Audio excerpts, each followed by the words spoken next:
Mind ஃப்ரெஷ்ஷாக இருக்கிறதுக்கு என்ன பண்ணணும் அப்படின்னு ஒரு கேள்வின்னு சொல்கிறதுல இது நானே உங்களுக்கு சொல்லணும்னு ரொம்ப நாள் நினச்சிட்டு இருந்த ஒரு விஷயம். உணவு வகைகள், எக்ஸசைஸ் பண்ணுறது, யோகா பண்ணுறது, மெடிடேஷன் பண்ணுறது, இதெல்லாம் ஒரு பக்கம். இதெல்லாம் கண்டிப்பாக நம்ம மைண்டை தெளிவாக வச்சுக்கிறதுக்கு உதவும். இதெல்லாம் ஒதுக்கி வச்சுட்டு மனிதர்களாக நம்ம சில குவாலிட்டிஸ், சில பண்புகளை நம்ம வச்சுக்கணும். அப்போ தான் மைண்ட் ஃப்ரெஷ்ஷாக இருக்கும்.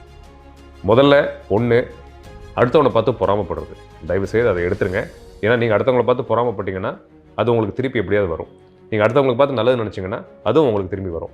இந்த சிம்பிள் ஃபேக்டை புரிஞ்சுக்கோங்க. இதை பற்றி சயின்ஸ் நிறையா பேசலாம், but bottom line is this. 1. 2வது, கிரட்ஜ். யாரோ ஒருத்தவங்க நம்மளை ஏதோ சொல்லிட்டாங்கன்னா அவங்க மேலே நம்ம கடுப்பாகவே இருக்கிறோம் இல்லையா? ஒரு கோவமாவோ, ஒரு வெஞ்சன்ஸ், அவங்க மேலே ஒரு வெறுப்பாகவே இருக்கிற ஒரு தருணம். ஏதோ ஒரு விஷயம் எப்போவும் நடந்திருக்கும். அதனால இன்னைக்கு உங்கள் உடம்புல, உங்கள் மனசில் அவங்களுக்கு இடம் கொடுத்து உங்கள் நேரத்தை நீங்கள் வீணாக்குறீங்க.